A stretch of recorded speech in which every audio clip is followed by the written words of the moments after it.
أعوذ بالله من الشيطان الرجيم بسم الله الرحمن الرحيم الصلاة والسلام على سيد المرسلين سيدنا محمد وعلى آله وأصحابه أجمعين أشهد أن لا إله إلا الله وأشهد أن محمدا عبده ورسوله يا رب لك الحمد كما ينبغي لجلال وجهك وعظيم سلطانك رضيت بالله ربا وبالإسلام دينا وبمحمد صلى الله عليه وسلم نبيا ورسولا أما بعد السلام عليكم ورحمة الله وبركاته.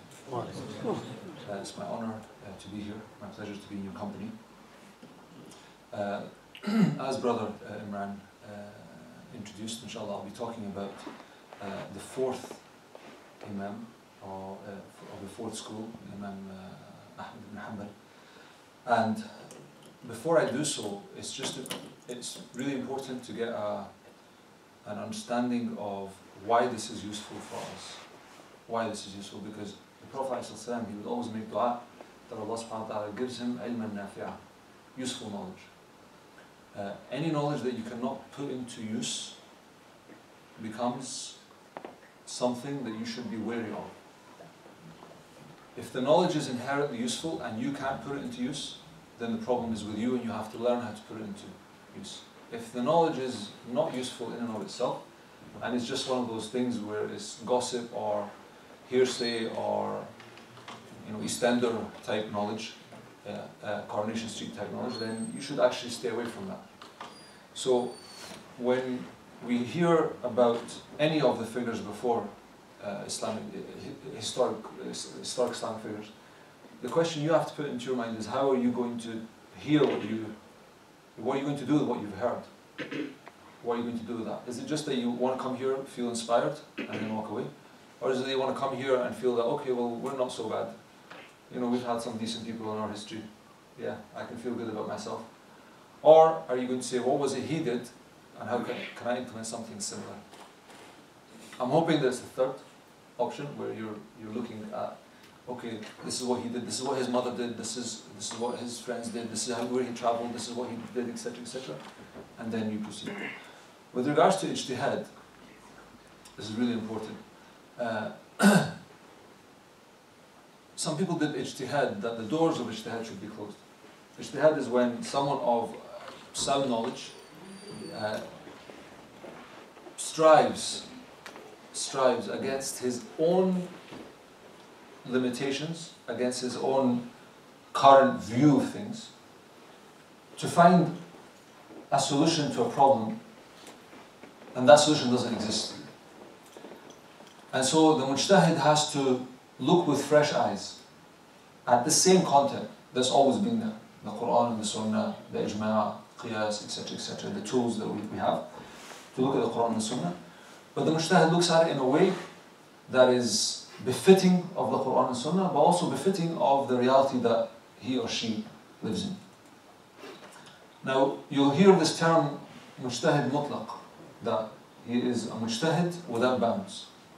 And I just want to spend a little bit of time explaining what that is before we go into Imam Ahmad ibn Hanbal.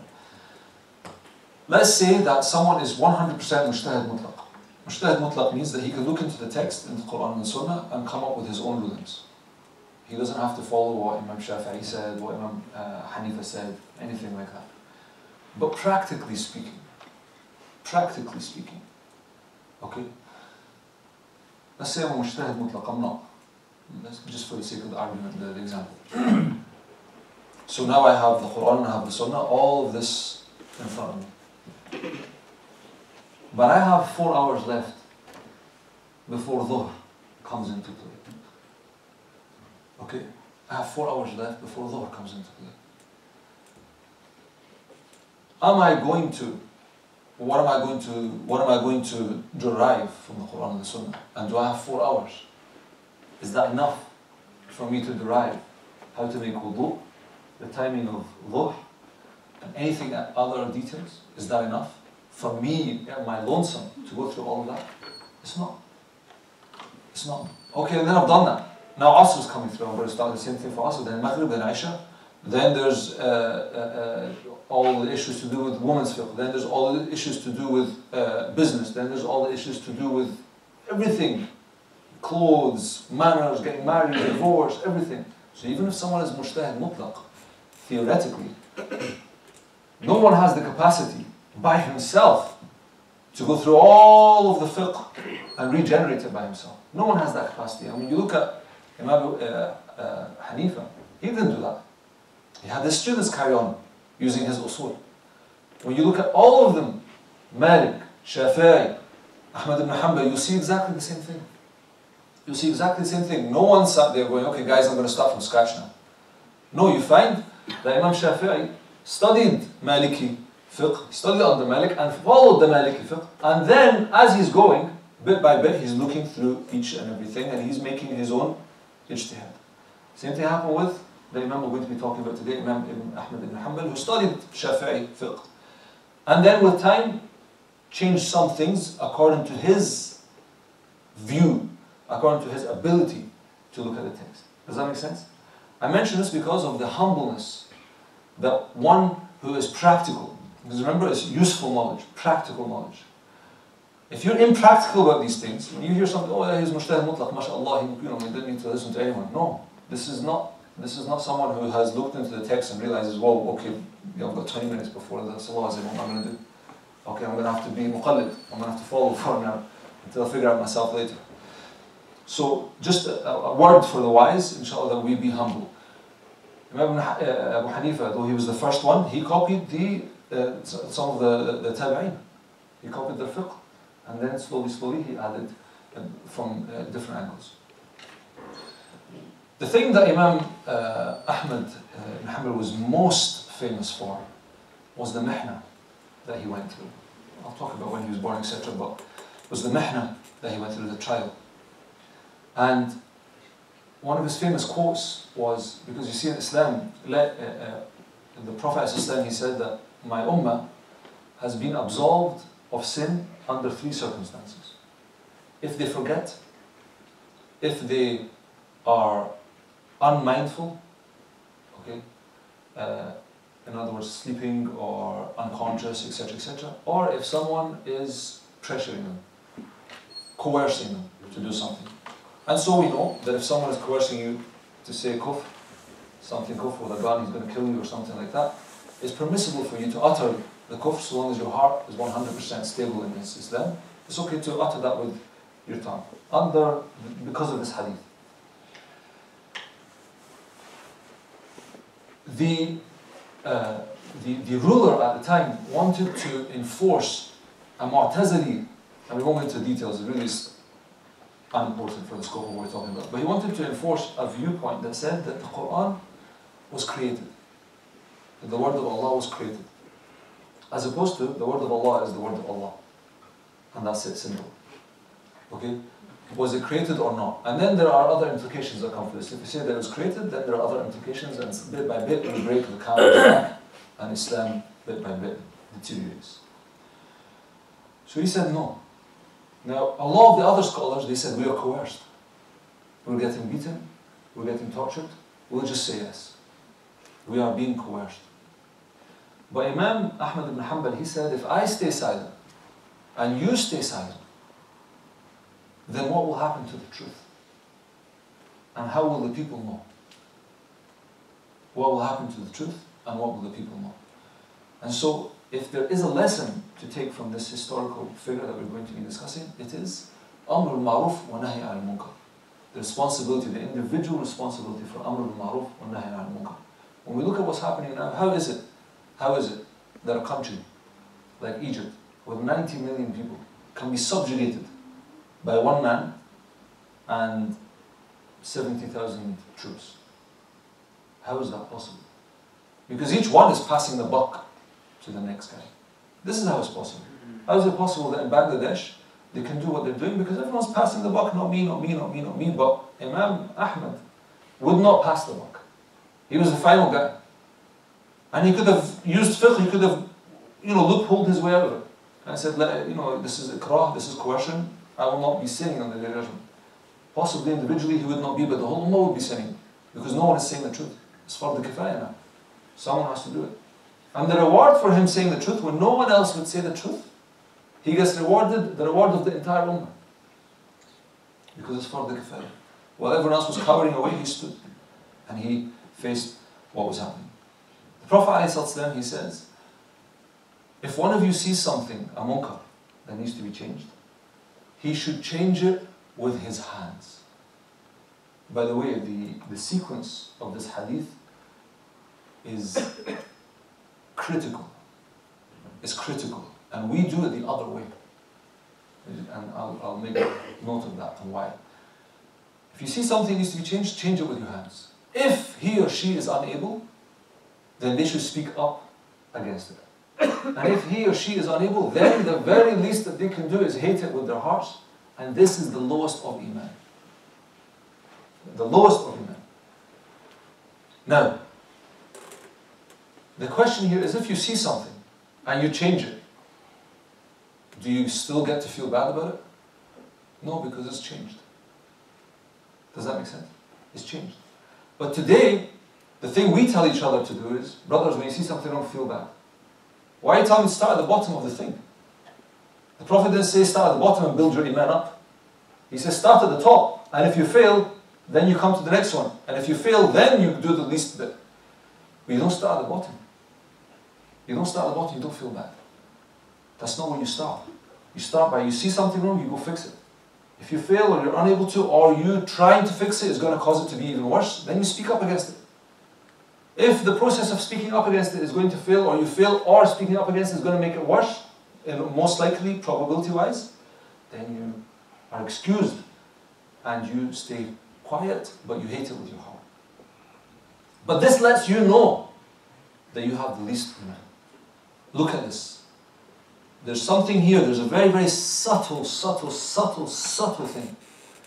If you do not have the power to change something with your hands, then your Iman is deficient. If you do not wield the power to change something with your hands, then your Iman is deficient. If you do not have the power to wield to change something with your tongue, then your Iman is deficient. Does that make sense? This is what it means. That your Iman, my Iman is deficient. And it's so deficient that the least I could do is, I could just hate it. This is a huge deficiency. And there are people who don't even do this. But even those that do it, this is a huge deficiency. A huge deficiency. So right now when new bills come along, and they're teaching our kids this or they're teaching our kids that, or they want to implement this and want to implement that, and we don't have the power to lobby against it or get it changed, this shows us that our collective Iman as a people here in the UK is deficient. 100%. Because we can't change it. We couldn't even speak up against it. A couple of people speaking up against it, left, right and centre. But even the petition they asked us to sign, I think maybe at the end of it 20,000 people signed it. How many Muslims in the UK? See the deficiency in our Iman? The deficiency in our Iman is we can't even talk against this thing. We can't even sign all this. It's 17 actions you have to do. Email, name, address, press, click, share with other people. And not more than 20,000 people. That's a deficiency. And so Imam Ibn Hanbal was in a period where so many people were deficient to change the status quo. And so many people were deficient to even talk up against it. And so the majority of them were just hating it. But Imam Ibn Hanbal stood, not just talked against it, but his actions were his words were his actions. And this sometimes is the case. This sometimes is the case. Sometimes you do a video, you put it on YouTube. They're words, but this is action. Because it changes. It changes the thing. And Islam words are action. But what's meant here by, if you can't change it with your hand, go into the words, is mean at least tell the person this is wrong. At least tell them this is wrong. Imam Ahmad ibn Hanbal, he was born in 164 after Hijrah, and he passed away in 241. So he was about 74 or 75 years of age, and he was an Arab from Baghdad. His father was a soldier, and he is the founder of the Hanbali Fiqh. Some people say that the Hanbali Fiqh is not really a full school in and of itself. It's more of, it's not the same as the other three schools that have a lot bigger, sturdier usul, etc., etc. That it's more of a tweak to the previous schools than it is a school in and of itself. Semantics really at the end of the day. He was married to 2 women. He had children from his women. He started to learn from Abu Yusuf, who was the student of Abu Hanifa, and Abu Yusuf was a judge, as you know. Then he, after finishing his studies in Iraq, he then moved to Syria. He moved throughout Iraq, then into Syria and the rest of Arabia. One of the things about Imam Ahmad was that he was a muhaddith. He was a muhaddith, and he had more than 400 teachers of hadith. He had more than 400 teachers of hadith, and he left a musnad. He left the musnad of Imam Ahmad.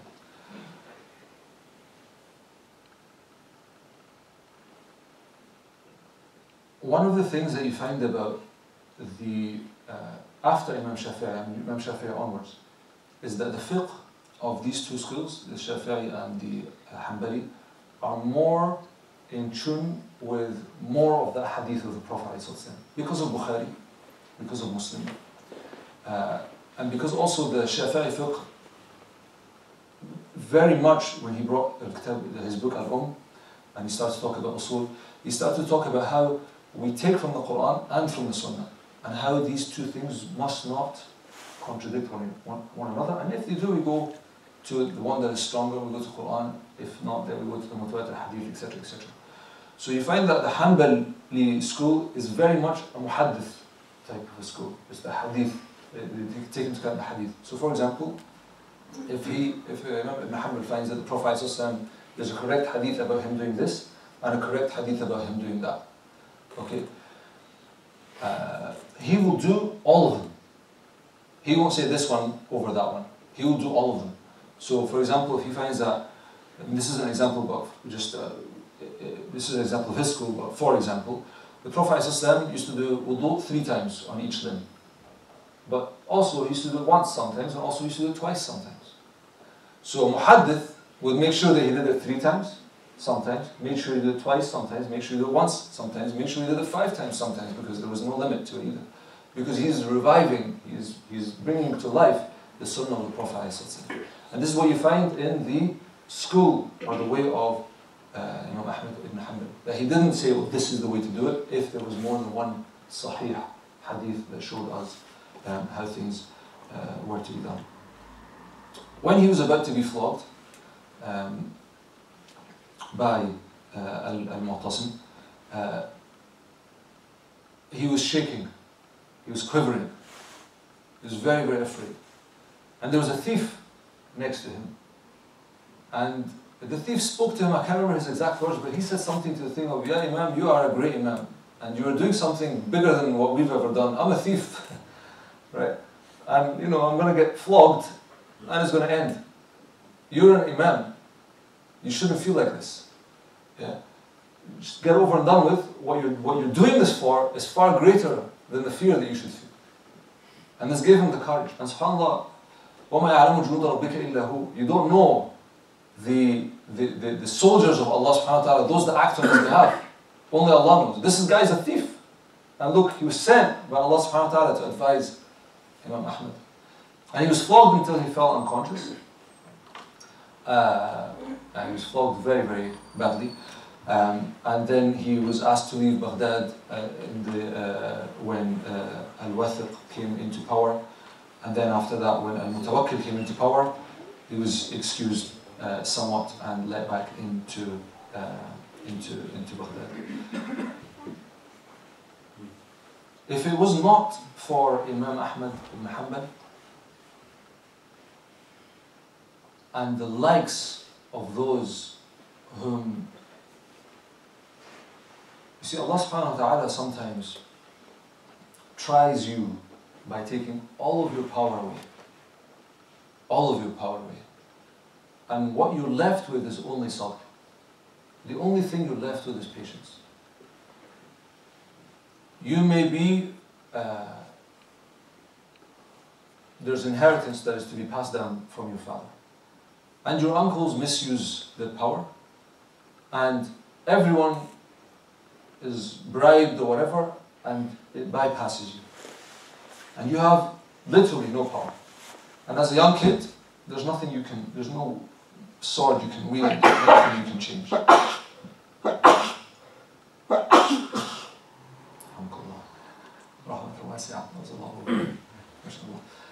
So, in that situation, the only weapon you have, the only form of action you have is sabr, is patience.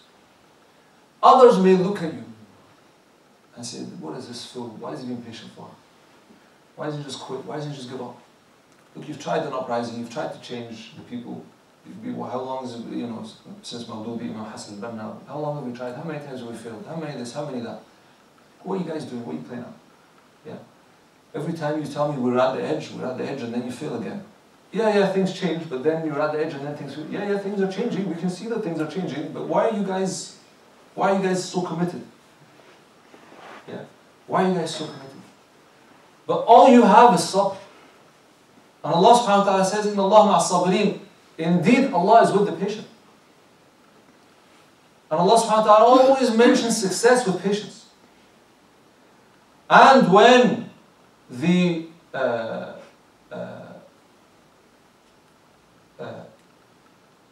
Talut was fighting against Jalut, the second day, after what? After first he said, don't drink water. Some of them drank only a sip and this was allowed. Then after that, so the majority of them left the army. Then after that, some of them said, we're too tired. What is this?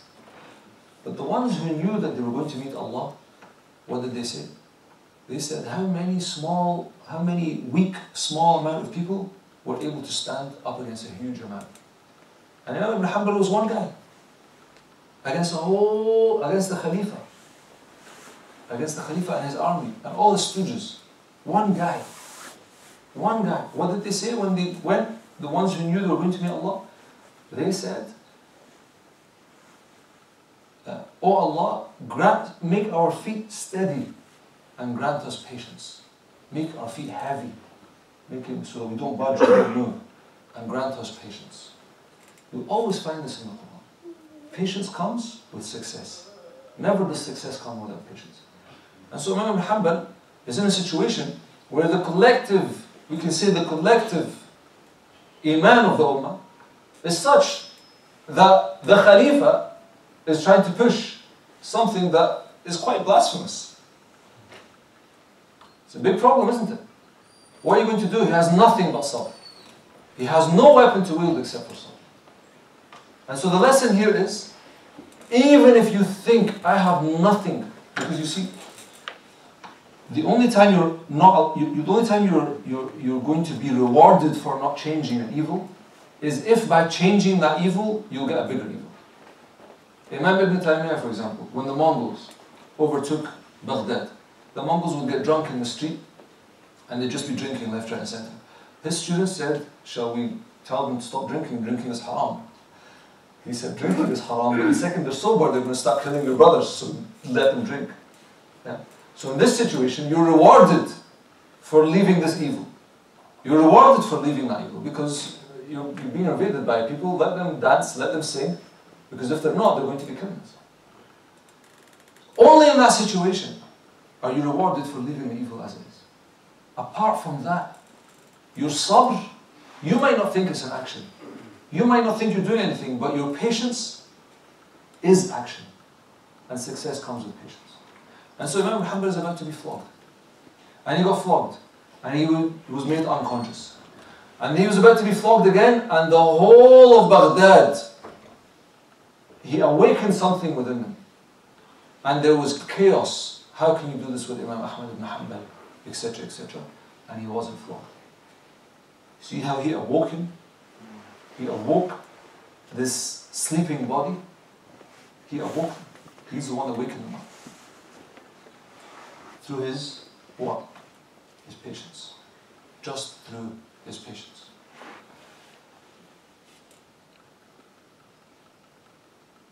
There's a lot to say about all of these great Imams. A lot to say. But I don't like going into the history too much. I don't like telling you stories of this and of that. Imam Hanifa, when a man was standing in the stream with his wife and she annoyed him or something, and he said to her, Wallahi, if you, if the water that you're in right now, if you leave it, then I will divorce you. Yeah? Instead of saying, if you're a man, you just say you're divorced, that's it. No, but he has to put a condition. If you get out this water, then you're divorced. Okay, so she's standing in the stream. What the hell am I going to do? What's this? So they ask him, they call him and say, he said when he made this condition, the water he was pointing at had already passed. Yeah? So don't worry, it doesn't stand. Okay? We can talk about these stories and we can laugh. Right? We can, but I do, al-kalam yansi ba'dahu ba'dah. That words make you forget the words that came before. So I don't want to carry on. I want to leave with this thing about amr bil ma'ruf wa nahy anil munkar. And that if you see an ill, change it with your hands. Except if changing is going to make it worse. And even if you don't think you can change it, you're patient, be patient. If you can, in this sequence, brothers, action and sisters. If not, then words. If not, then know, feel ashamed, and know that the worst, that you are at the lowest level of iman by feeling bad about it. And if we don't even feel bad about it, then really we have issues. قُلْ قَوْلِ هَذَا وَاسْتَغْفِرُ اللَّهِ لِي وَلَكُمْ. I'm open to answering stuff about previous imams if my memory serves me correct. If it doesn't, I'll be very honest with you and I'll tell you because I didn't prepare for the other